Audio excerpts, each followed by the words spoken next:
Zoom too, right? Yes. Just for finance. Yeah. Central motor. There it goes. It's moving slow today.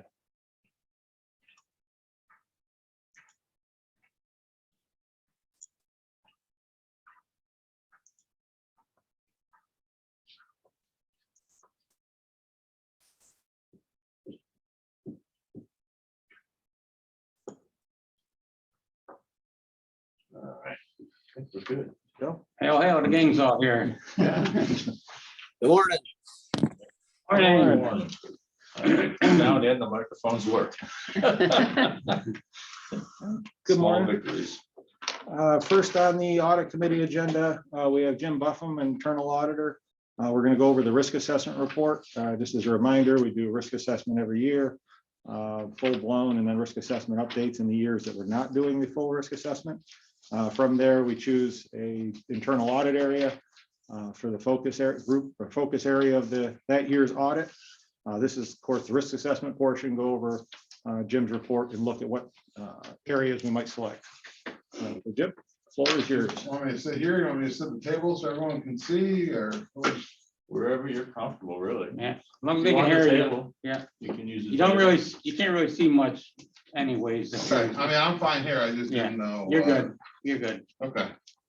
Okay, morning, everyone. Nice to see you. Deep freeze of a morning. So I'm here to talk about the risk assessment update. The last time I was here, we went over the budgeting audit that was done for last year's focus area audit. Now we're into the current school year and doing the update to the risk assessment, which is still one of the annual requirements. So I don't know, do we have new members on the finance committee? I mean, you just kind of gave a little bit of a kind of introduction to what the risk assessment is. Do I need to give a further explanation to anyone? Would that benefit anyone? Or do you I want don't me to think just- so. Okay, Cindy's experienced and we've all been around a couple of years okay, or more. okay. So this is this year's update to the report. Similar format, should look pretty familiar. We start out on page 1 with just some background objective information and a listing of the different information that we requested and reviewed. Some of this was done by providing us documentation electronically. Other information was reviewed while I was here visiting the district to conduct interviews and review this information. On page 2, we have a list of the people that we spoke with this year. So again, the risk assessment is kind of a high-level view that covers all the different areas of the district. Obviously, more of an emphasis on the business office and their staff, but we also speak with the different department heads all throughout the district. Because it does cover the entire district, we don't get into doing a lot of substantive testing during the risk assessment, focusing more on what the process is, what are the internal controls. We're looking at things like turnover that could cause significant changes, because we've been at this for over 10 years now, since internal audit has become a requirement. And so everything has been kind of tweaked a little bit over those years. And so less and less have been coming out of the risk assessment in terms of new suggestions for process changes and new internal controls. The district has been very responsive to addressing any of those issues in the past. And so the risk assessment, just not a lot of real kind of new process changes really in recent years. But on page 3, we get into kind of a summary of this year's results. We provide both last year's risk rating as well as this year for comparison. And I'll just kind of highlight budgeting area and food service. Those are typically in the low risk categories. Last year, they had been bumped up primarily due to some impacts from COVID. The food service program has had experienced a couple of tough years financially due to COVID and all the impacts that it's had on their operations. And then the budgeting last year was an open question in terms of how districts were going to handle whether or not there would be potential state cuts, how that would impact districts' budgeting and financing. But that all got resolved in April when the aid came through. And so we returned those to kind of the low category. Cash receipts and revenues was bumped up to moderate. We indicate here that this is just a temporary increase due to a small change in the risk score that we have that was caused by some turnover. Cash receipts and revenues is one of those areas that's right on the fence for us in terms of whether we have it as low or moderate. There's a lot of subjectiveness to how these scores are determined, but cash receipts does kind of sit right on the fence. The district's revenue comes primarily from two sources: state aid, which there's no cash collections there. That's just simply an electronic transfer right into the district's accounts. And then, of course, the tax collection process, which is all handled by the city. So again, there's very little cash collections in terms of procedural controls and potential for diversion of cash collections. So we typically have kind of that normally falls into the low category, except when there's some changes or if there's been any type of an incident or a breakdown in controls. This is just a temporary increase due to that turnover in the deputy treasurer.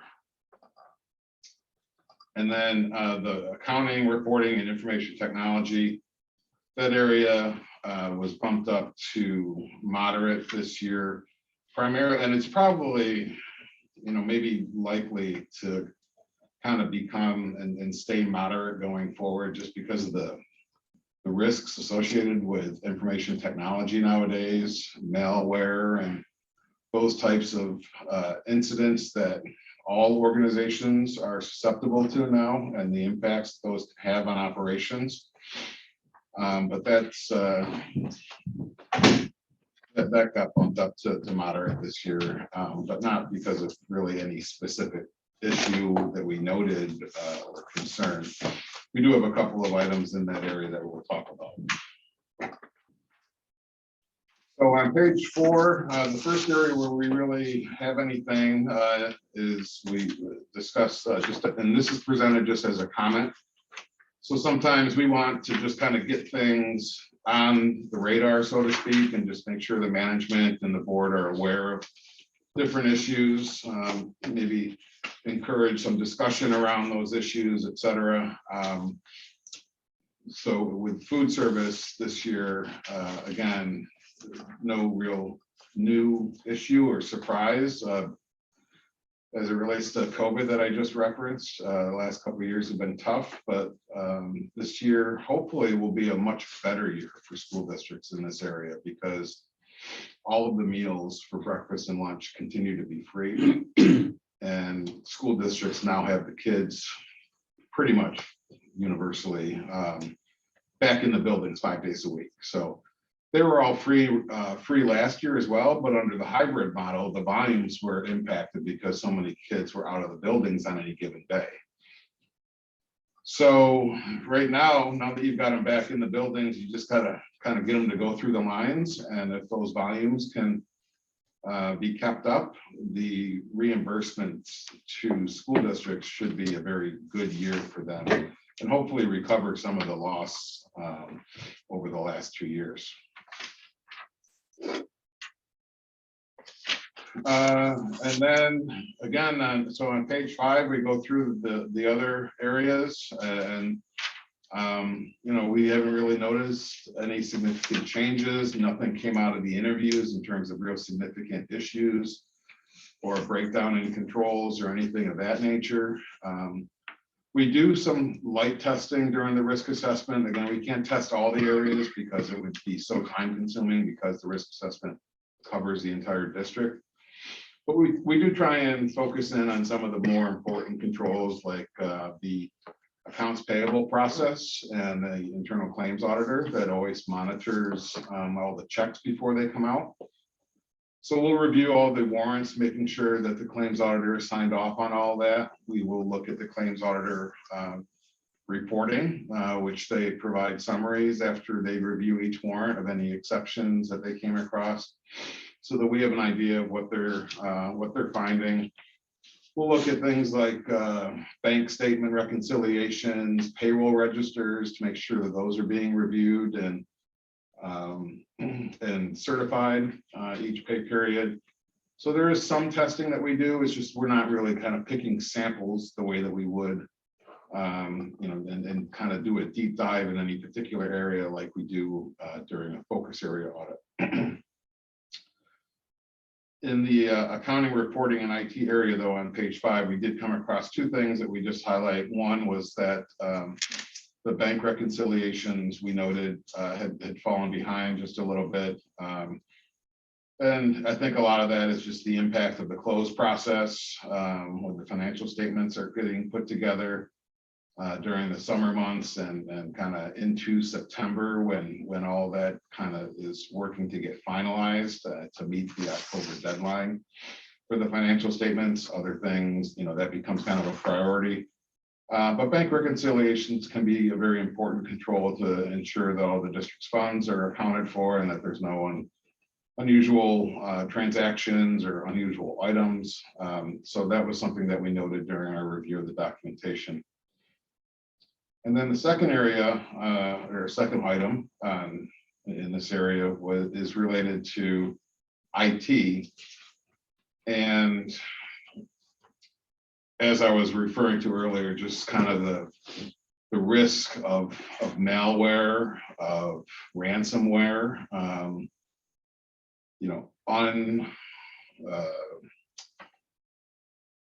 unapproved people gaining access to the district's network, which often happens through those kind of mechanisms, phishing, successful phishing incidents. Normally those types of things are introduced or happen when credentials are compromised, either by clicking on an email or opening an attachment that they shouldn't, or clicking on a web link that they shouldn't in an email.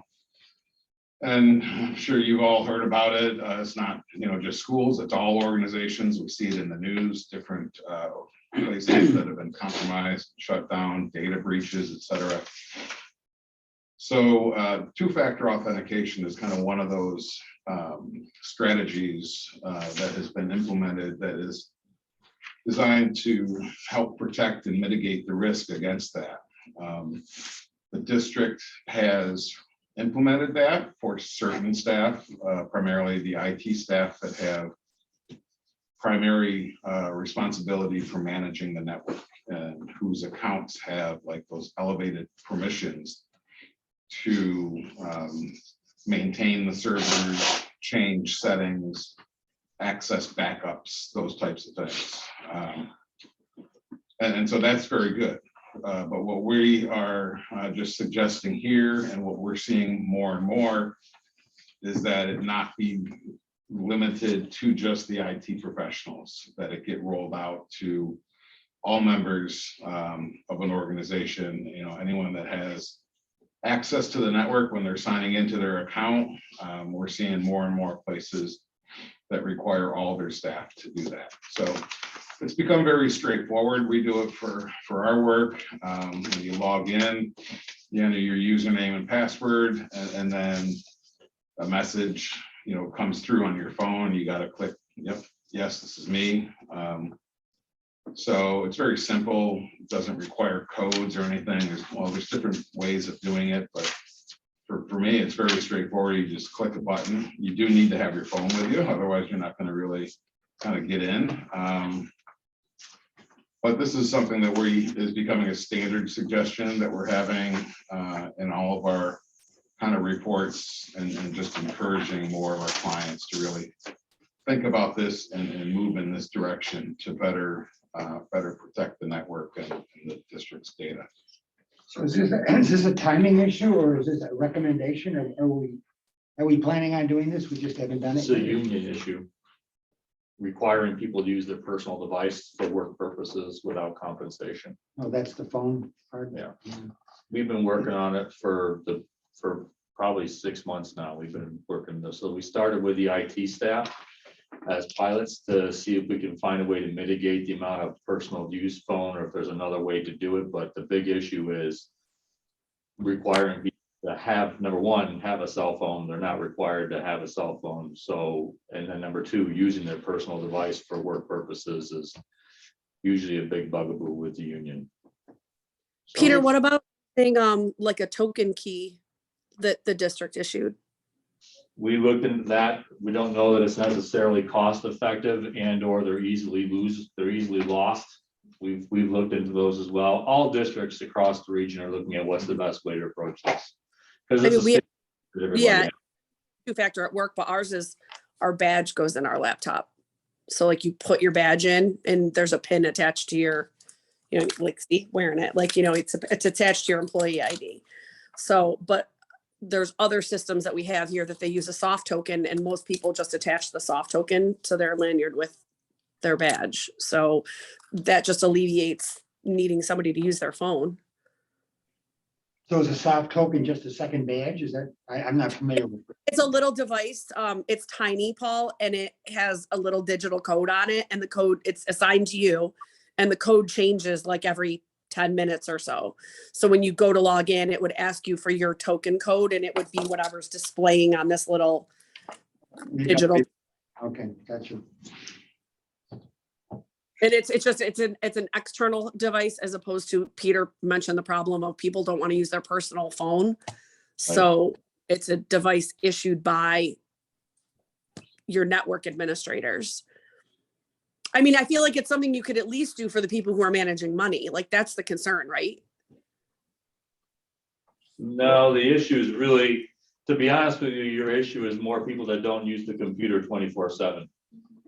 People that are always on the computer are pretty good at seeing the phishing emails and knowing what's going on. It's your monitors, TAs, people that are checking email very rarely that we find are clicking on the clickbait.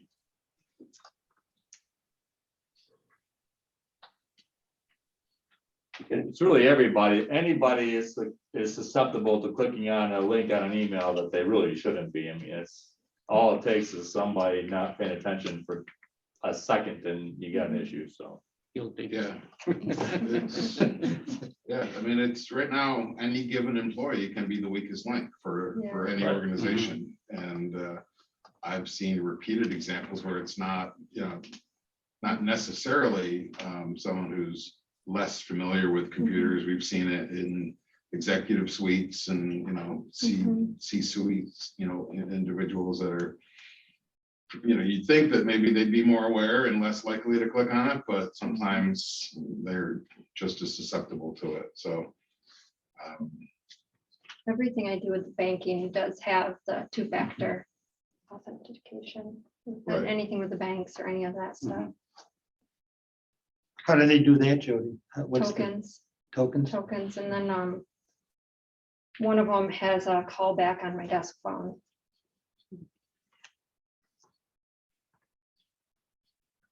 okay, so those were the only issues that we identified this year during our discussions with people and review of documentation and some of the testing that we did. So overall, I think the district continues to have, you know, good processes in place. Turnover was limited this year. I think there's you know, one change in the deputy treasurer, but other than that, it's a lot of familiar faces and familiar people that we spoke with this year. And, you know, I think another good indication that the district has really good procedures in place in the business office particularly is just the recent results of the state comptroller's audit and kind of the full, you know, examination that they always do in school districts. That seemed like it went well based on my review of the report. It was a fairly obscure kind of issue that they chose to discuss and write about. So overall, I think the lack of any real findings on their area as well is also a strong indication of good procedures that you have in place. When they do their risk assessment, they, theirs is a little bit more expansive. They've got more time, where they actually will come in here and set up shop for weeks or even months. And they did. So, they'll dig into particular areas and then do some testing as well. So I think that the results from that, are good indication as well. Any questions that I can answer for anyone? The bank reconciliation, that's a timing thing, right? Yeah, timing this year, it was close out and then GASB 84, because it required us to convert the trust and agency funds to all the different accounts, back to general fund, back to federal funds. So it's like, so then it took some time to put that back. So are we back on more? time? Yes, November's will be out later this week, and then December quick to follow, and then we'll be right back on track. Thank you.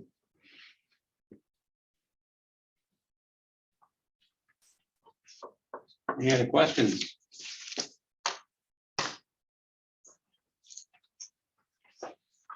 Can you see the corrective action plan from the district here?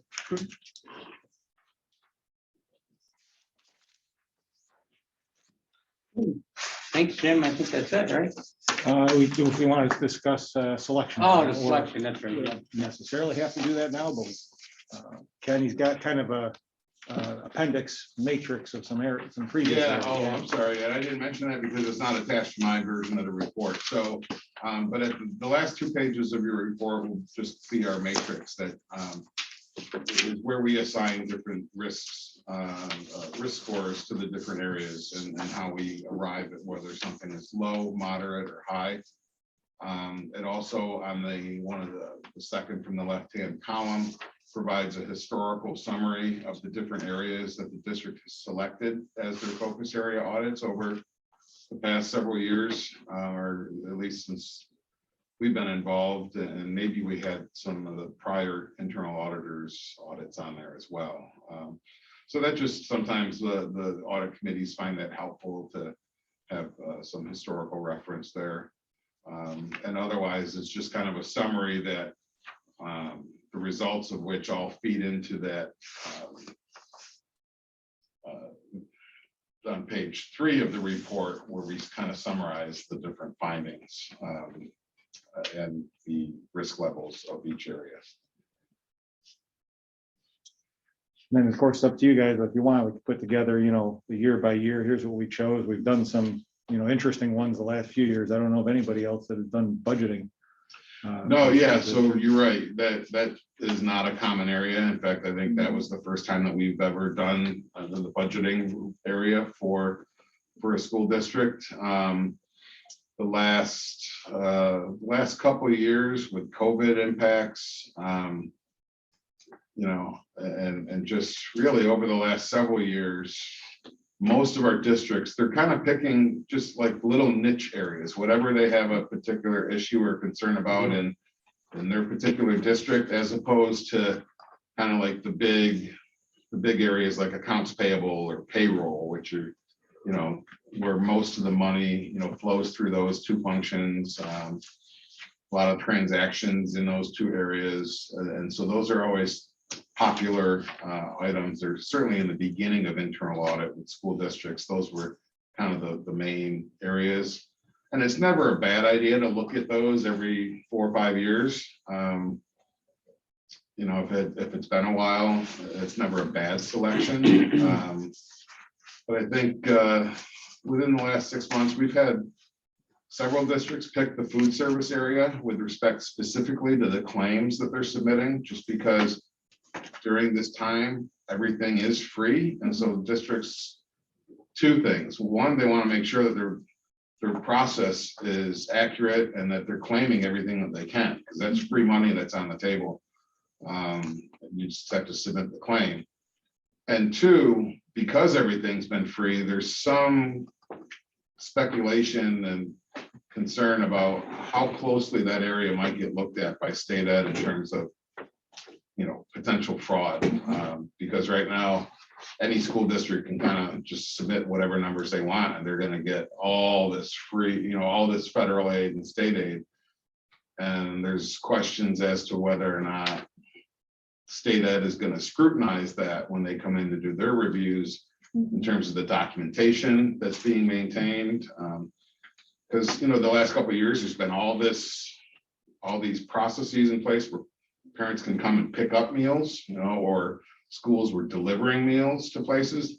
It's very different from just having students walk through the lunch line and ring through the meals into the point of sale system. Now you've got all these other things going on, delivering meals, pick up meals being served in the classroom. So the kids aren't going through the line, and they're not using the point of sale system. So question is, what kind of backup do they have to substantiate? Well, we submitted 3,000 lunches, this month. Well, where did you get that number from? Can you support that number? So we've had a couple of districts ask us to look at that area this past year. Payroll. A lot of things have been done remotely, the last couple of years as well because of COVID. And so sometimes that has had an impact on what areas districts select in order to have the ability to do things remotely and provide information like through our secure web portal rather than being on site and looking at things. So it really, kind of depends. We're kind of back to doing, whatever our districts want us to do. Being on site is not an issue for us. But there's still, I've still got a handful of districts where they're really kind of just standard protocol is limit strangers and guests into buildings, and they, I've still got people that want to do the risk assessments over the phone rather than, having me bounce around the district and talk to different people in different buildings. So it's just still kind of a up in the air type environment. Well, I'm looking, my own personal thing, I'm looking at like payroll and purchasing, haven't been done in a long time. That's what I was looking at So I'd like too. to pick one of those. Any thoughts, Cindy?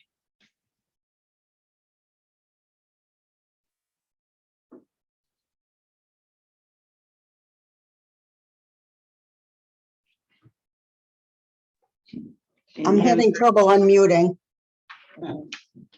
I think purchasing needs a deep dive personally, from what I've looked at. That's my first choice also, Cindy, so. Had the highest, Yeah, it had the highest score. yeah. I have another question. Is it appropriate to ask it now about the actual audit? Sure. The internal audit you're talking about. Yes. I really would, my understanding is this bank reconciliation's been ongoing. It was going on last year too. What is the accountability for it?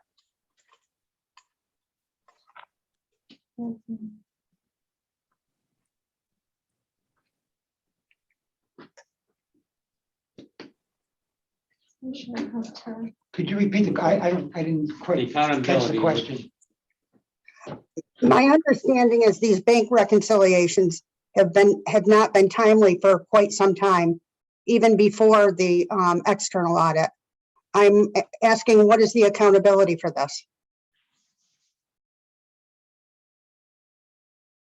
Well, that's a part of the treasurer's report, right? So- Yeah, it's supposed to come monthly, but as far as accountability. Well, you'd have the treasurer's report, but the bank reconciliation is really just a part of the treasurer's report. Right. You could like the end of year stuff, the treasurer's reports, of course, aren't ready till all the accounting's done, but the bank recs we do prior Did you approve the bank recs? within the treasurer's report. Mhm. Yeah. Yeah, once treasurer report get drafted, send it over, I review the treasurer's report. Mhm.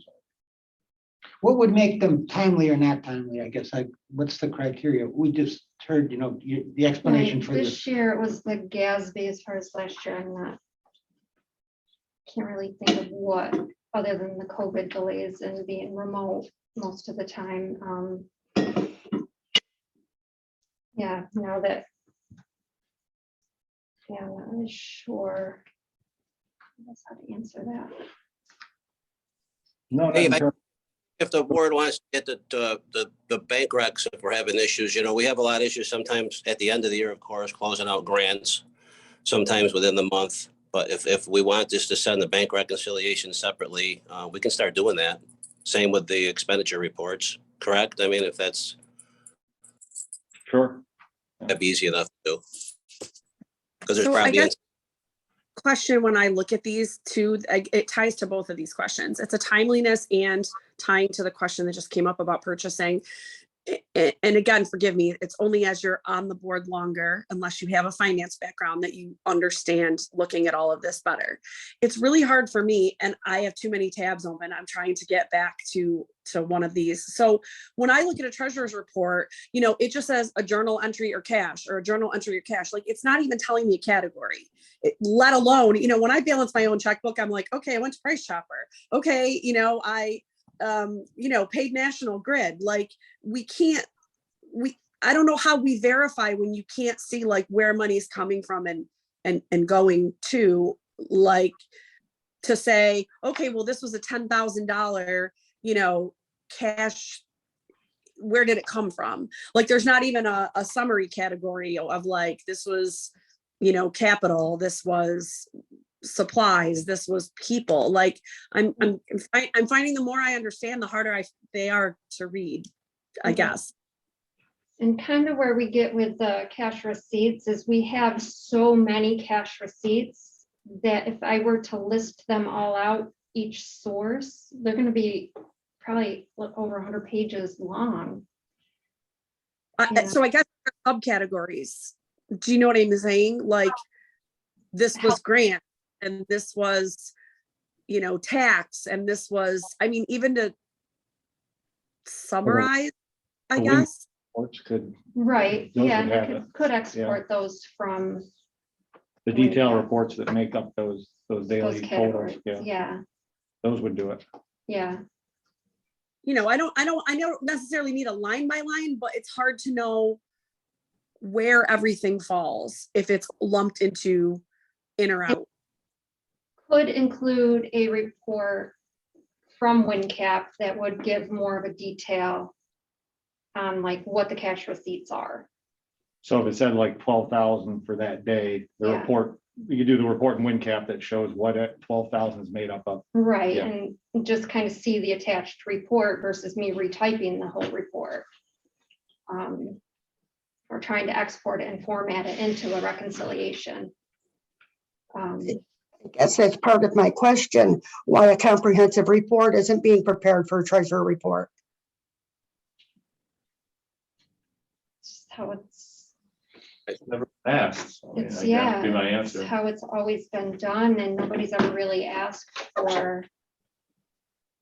when I was treasurer for 8 or 9 years, this is the kind of exact same report. I'm looking at the October one in front of me.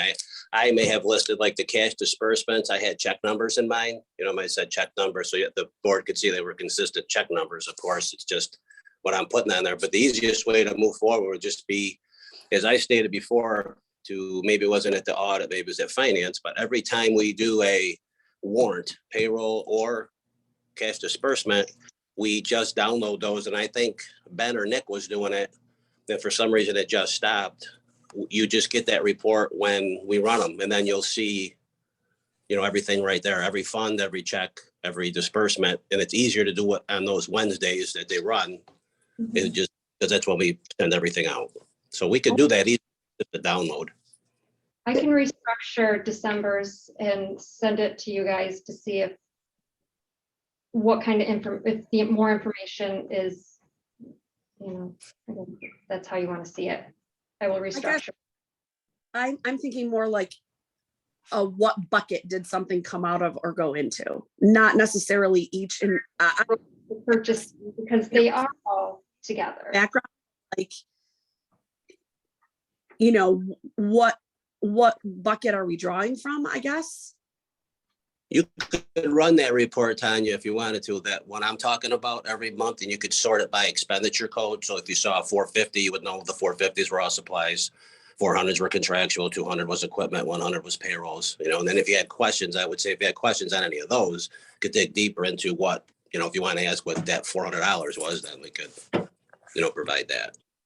Wouldn't your appropriation and revenue status reports attached cover part of that?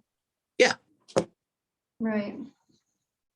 But the appropriation status reports just give you a you know, a summary, right? So like you're saying, yeah, it gives you unless she took both months and subtracted, she wouldn't really know what came out of 450 from October to November. I'm saying if we set it every time, or just if the treasurer made sure cash disbursements, like I'm looking at 10-6 for 59,000, you could just download that and send all 4 of those with the treasurer's reports too, whatever you guys want. Technology's a lot different than when we did it, Cindy. We had a fame and everything. Remember that? Rob, when I started, we did it by hand Yeah, and I was at City Hall doing it by hand. 100 years ago. I'm right behind you.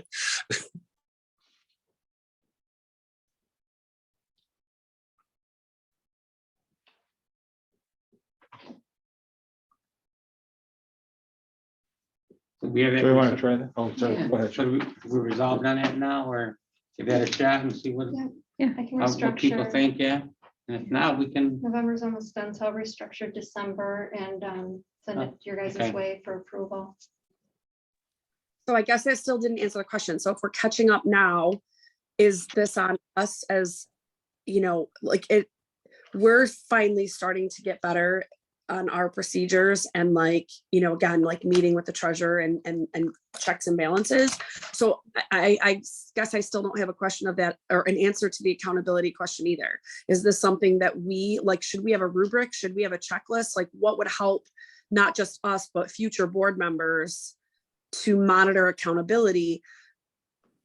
Because the goal is to be proactive and be monitoring certain factors so that they don't come up on an audit, right? Like, I don't know, is that something our auditor, you know, is that something?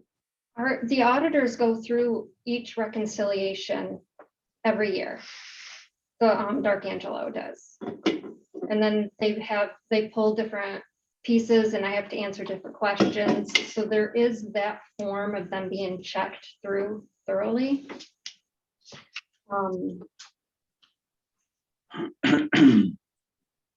Yeah. And then the review of the treasurer's report is every month. Right. Right. And now that's in our corrective action for the internal here to have them in every month. So that's one form of being accountable moving forward. Right. And so is that us as board members, right, reviewing these to say, someone to say like, hey, this wasn't timely? You know what I mean? Like, I wouldn't know that I was supposed to be asking that, but clearly I until now it came up on an audit. So the Right. goal, like meeting with you as the treasurer, should be to be in front of that. So I guess, are there general questions that we should be asking to make our conversations more productive and to be proactive instead of here's your audit and look what you did wrong? Was that the accountability question you were asking, Cindy, or am I in a totally different? Yeah, that is part of the accountability question. Is there a comprehensive report that the audit committee could review so that we can look at what the board should be getting in its entirety? It's like it's a you don't know what you don't know. And there's so much that to simplify and like just have a little checklist of, you know, okay, so you send us a treasurer's report, like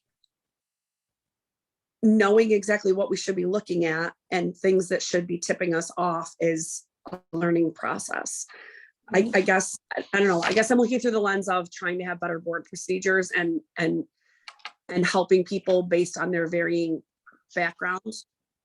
You know, I'm sure that John looks at this through a far different lens than I do.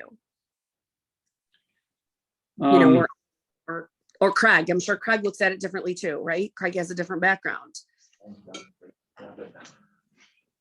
Yeah, but isn't that the role of why we have committees to get in, you know, to examine things like the treasury report in more detail than the typical board member would, you know, and have a better understanding of what's there and the questions to be asked vis-a-vis what's going on in the district.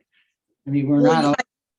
yes, yes. I just don't know that our committees have been functioning and reporting back in that way. So we get this information and I want to make sure that we're all, you know, that's what, this is one of our primary jobs as a board is finance, right? Is how are we being good stewards of taxpayers' money?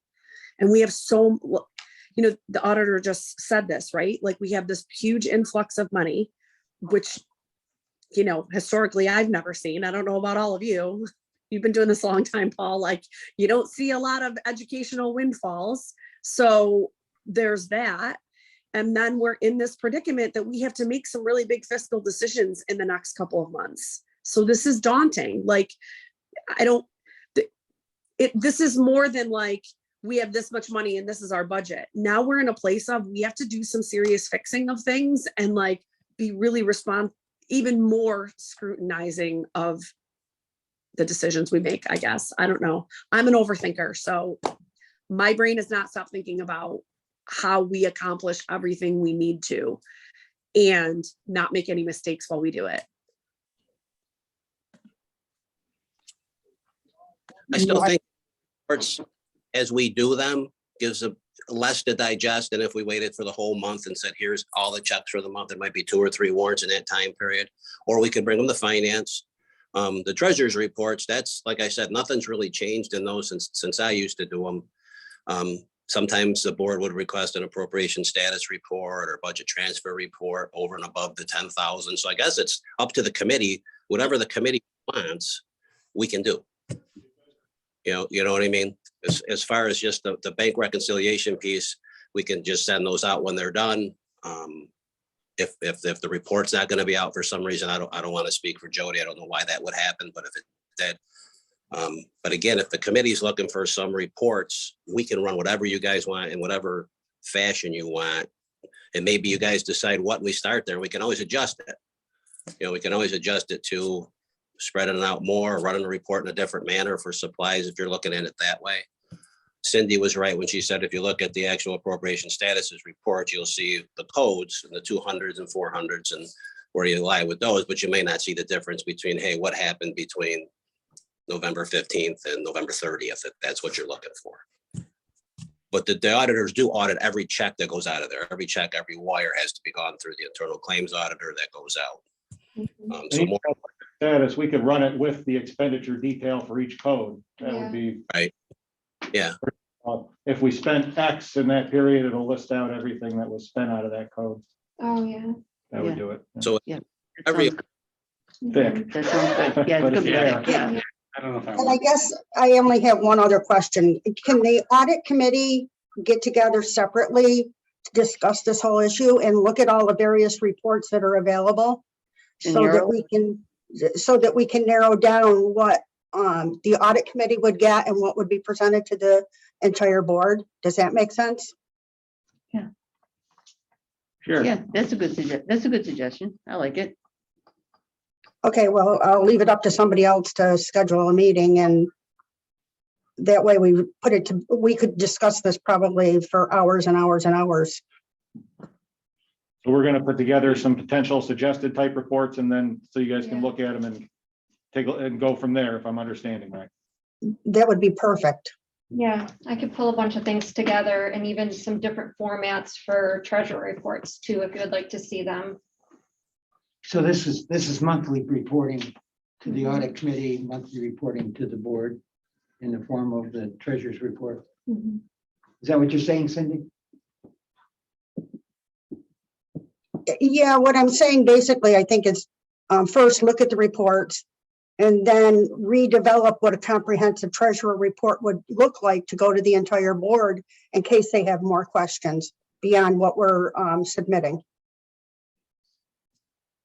Seems to me that's a little backwards, you know, a more comprehensive treasurer's report going to the whole board is really overkill. I mean, we don't talk about the treasurer's report in the current level of detail. How would that improve by making it, you know, 3 times as large? I'm not quite following, you know, what we're after here.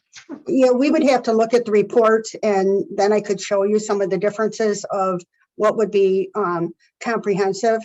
And I think that would probably help if we had the actual reports right in front of us. Jim, are you still on the call? Yes, I'm here. Would that be an audit committee thing or a finance committee thing? I'm not sure where the difference between the two. Yeah, I mean, a lot of the districts that we work with is one and the same, you know, those committees kind of say, Yeah.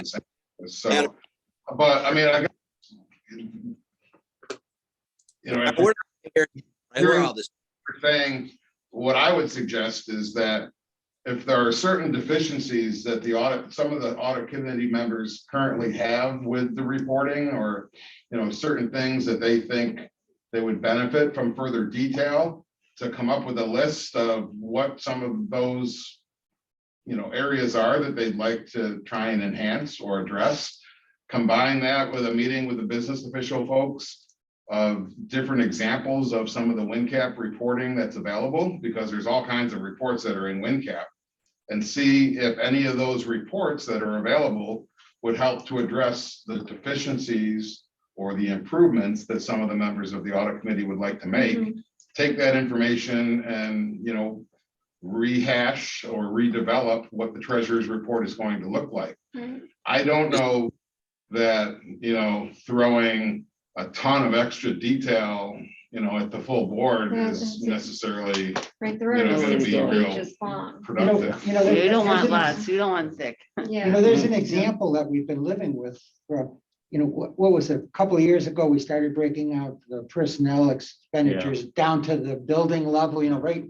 And that's all in the treasurer's report. Now, I don't know how you use that as a board member unless you're interested in, you know, maybe comparing 2 schools or something like that, because it's so, I mean, it's nice to see the detail where the expenditures are, but to really monitor it, that's a little overwhelming.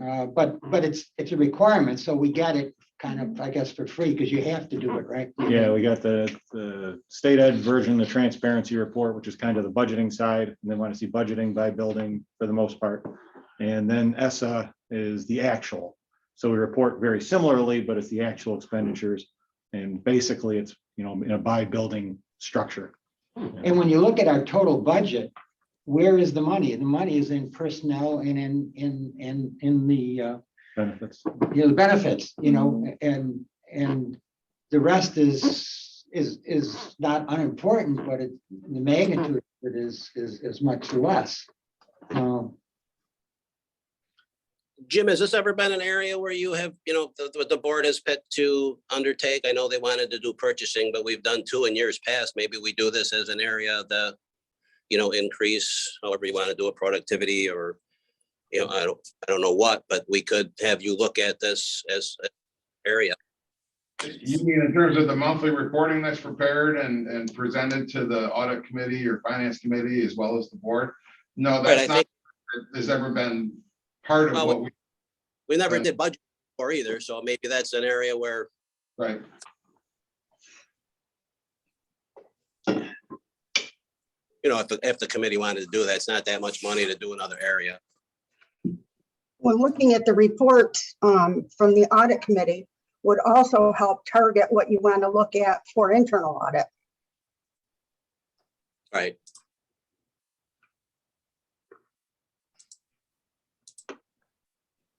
The annual report, you mean? The annual audit, the external audit? No, the internal audit target areas.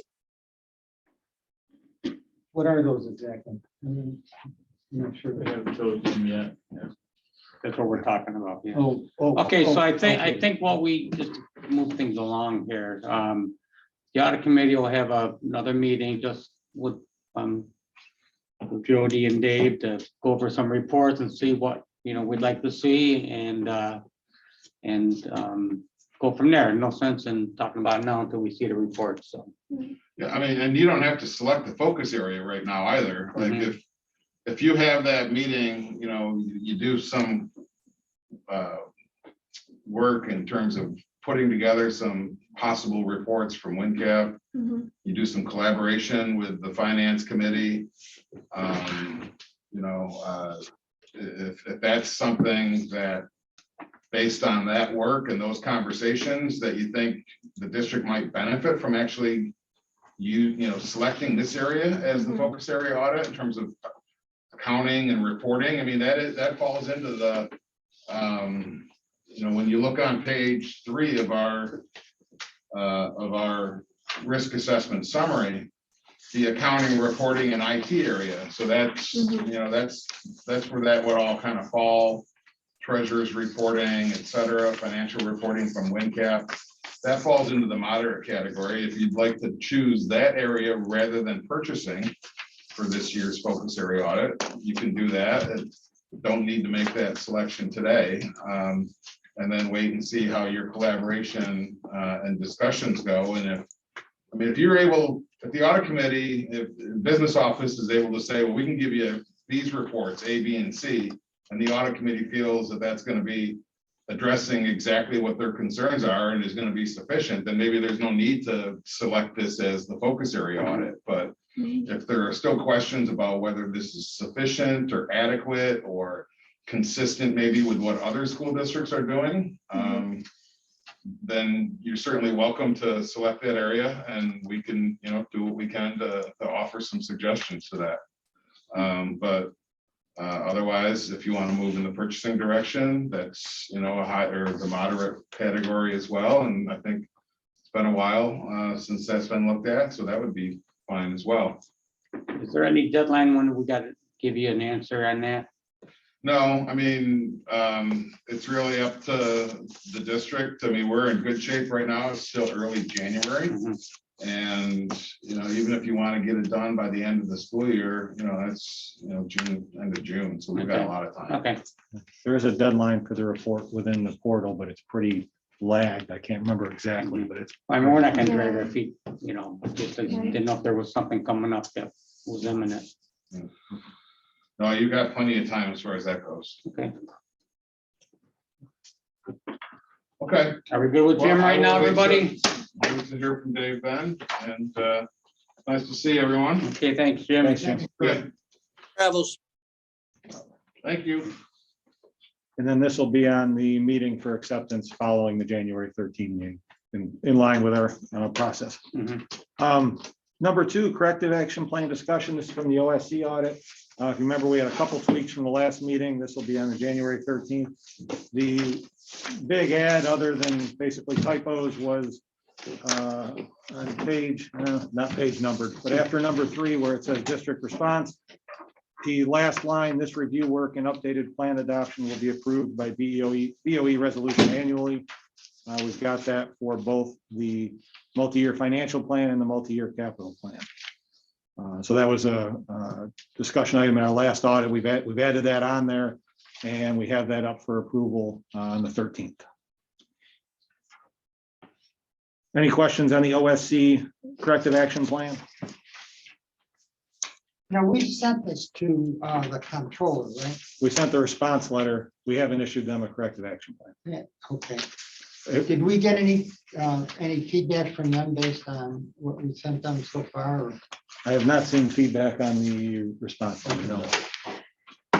Dave, I had a note on my post-it from the last time when we talked for the recommendation on the controlling report recommendation number 2. So I guess it would be page 2.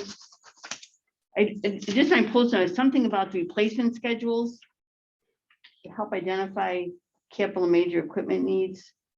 I talked about something, so I put down a positive would be a recommendation for inclusion in the plan, but I don't remember what that was. Do you remember what we talked about?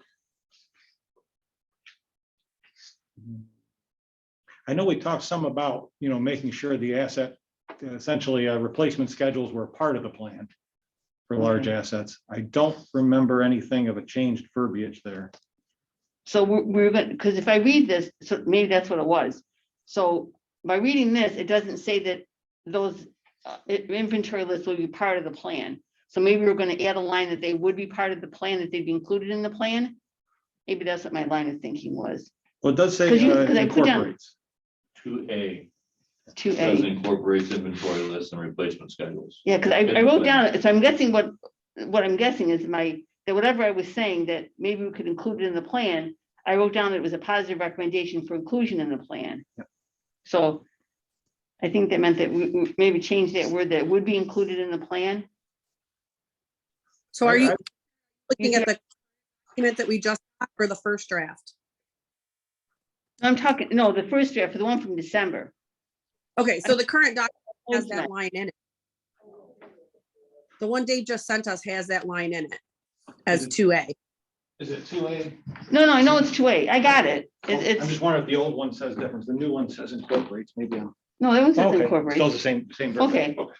So maybe I just wrote down it was a good recommendation. I was trying to remember what my note meant, is all I'm saying. I understand. So, At least you could read your notes. Sometimes I can't even read my notes. Because you've been writing with the wrong hand Yeah, for a that's month. true. Yes, so, okay. Yeah. All right. So we think that's, so it's gonna, those things are gonna be incorporated in the plan then. Yes. So that, okay, but I guess I just wondered, that was a good thing that's in there. I just was trying to remember what this stupid little post-it note meant, so. But they don't need board approval. They didn't write down yes or no. They don't, because they go through the state bidding process or something. I'm just trying to remember what we talked about.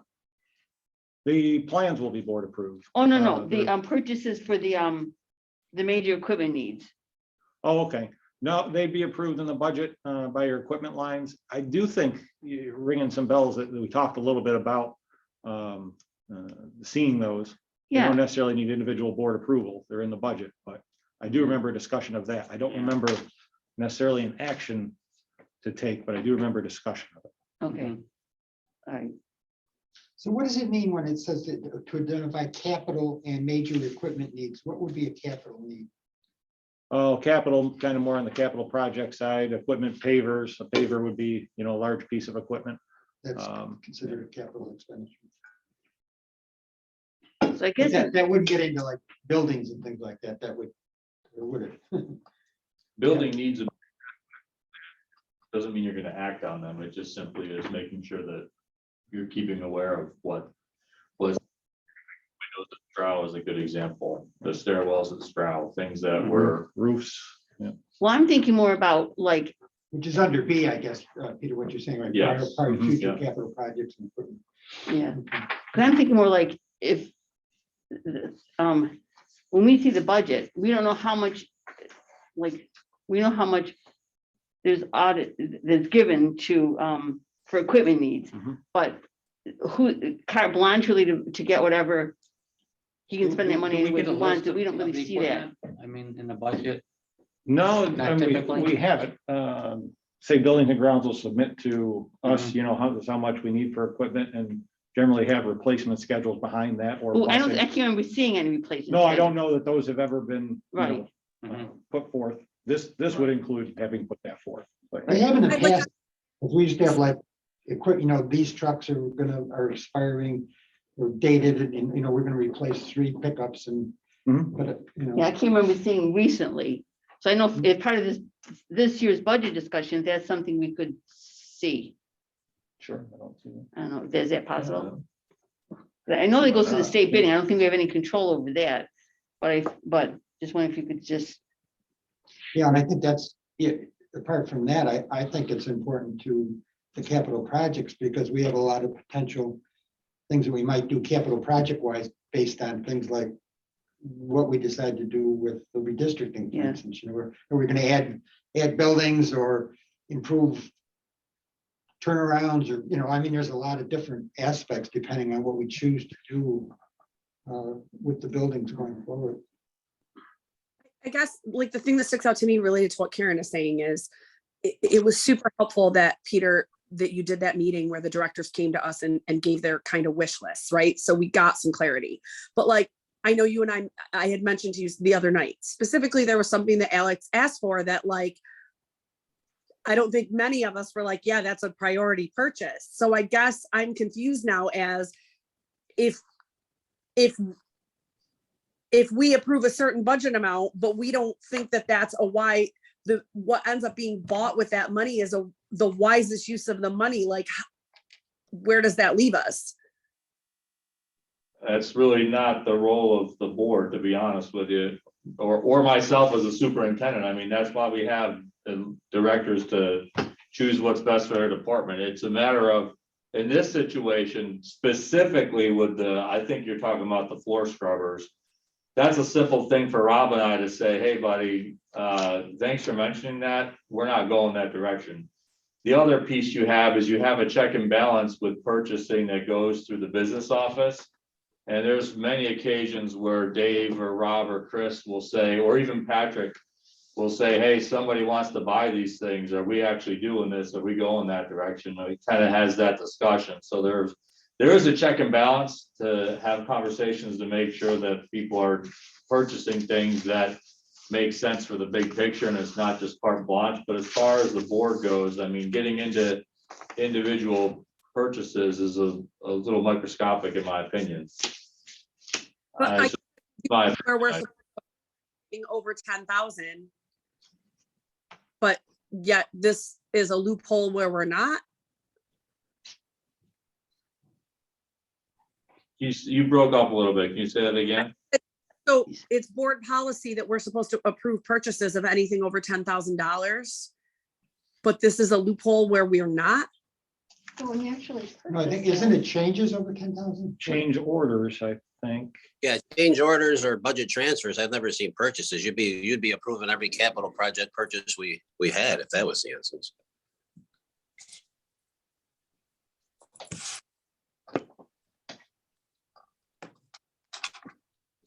Everything costs at least $10,000.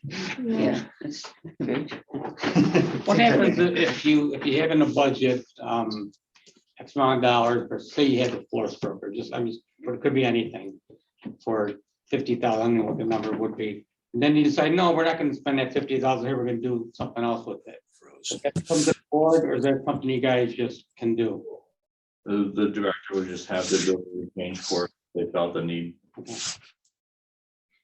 The board is required when you're talking about transferring funds more so than anything else within the Mhm. budget. Okay, so once we approve the budget, then how you guys work it, and within it is, it's up to you. There's gonna be occasions where something's gonna come up and it's gonna say, this is drastically different than what we all expected, and you have a conversation, Mhm. right? And Mhm. so that happens a couple times a year probably on something. Yeah, you're pretty good at letting us know, so. If it froze up, but John, just to clarify too, within those equipment lines, they gotta stay within those equipment lines per law. So Yeah. if it's 61,200, we can't even really move it to 21,10,200. So at budget time, we try to make everybody realize those equipment lines, please ask for what you need. And there may be times they'll put you around due to an emergency or something. Purchase he wanted to make with a 200 code to a different one with a 200 code. We've also gone to the board, can approve a contingency item when we've done that for a couple pieces of equipment back. Oh gee, maybe 5-6 years ago, and there's a resolution that the board could pass to add to those 200 lines, but that's the only way we could do it. Okay, got it. I think that's the concern though, right? Did something get purchased that was not necessarily a priority and now you're short for an emergency? I'd have to look at his codes. I'd have to run into expenditure detail of his codes. I think he was looking. Lost Rob, froze.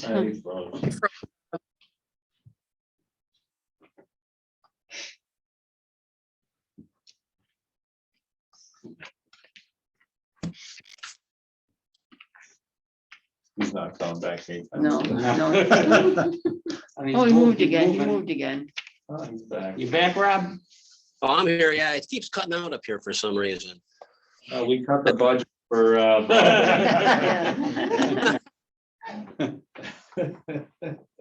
Okay, any more discussion on that? We can move on.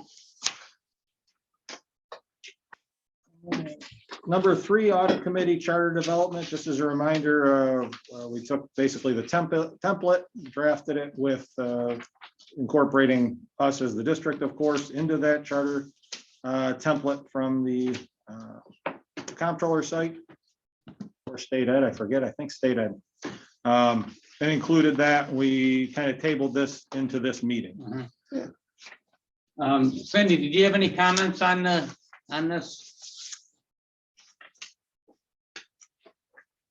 On the charter? It's something I'd like to review a little bit further, if nobody minds. Okay, we'll defer it for another month. There's no hurry, is there? We haven't had one all this time, so Yeah. no. And number 4, just a heads up, upcoming RFPs, end of this year, 21-22 year, both external and internal expire. So this would be the time of the year we start bringing forth those RFPs. So I wanted to let you know that they're coming. They're both 3-year RFPs, internal audit and external audit. They both end 6/30/22. My proposal recommendation would bring you guys the drafts next month and then move out to issuing the RFP to try to get that done in the spring. And that's an internal audit? Internal audit and external. So Oh, for those two? yes, Okay, I yeah, got the you. current providers are Jim Buffum, EFPR Mhm, Group, mhm. and Dark Angel. Yep, gotcha. Did we ever, just related to that, it reminded me, because Karen made such comprehensive calendars for us. Did we ever discuss any others and what cycle we wanted them to be on? Like our attorneys are, like, I know that was a big thing prior to me being on the board. Was how often were we looking at certain services? Yeah, that hasn't been done. That's really, we can talk about that in finance if you'd like, but that's not, Okay. we don't have a set schedule for that, no timing.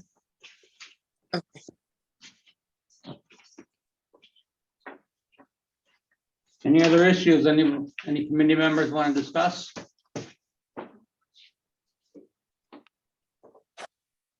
And I'll adjourn the internal audit committee meeting. And we'll skip into finance. I gotta do a different one for that. Okay, I'm gonna take We gotta take a quick break, gang. I'm gonna get the next link going, okay? So finance was a different link. Thank on the website. Thanks all.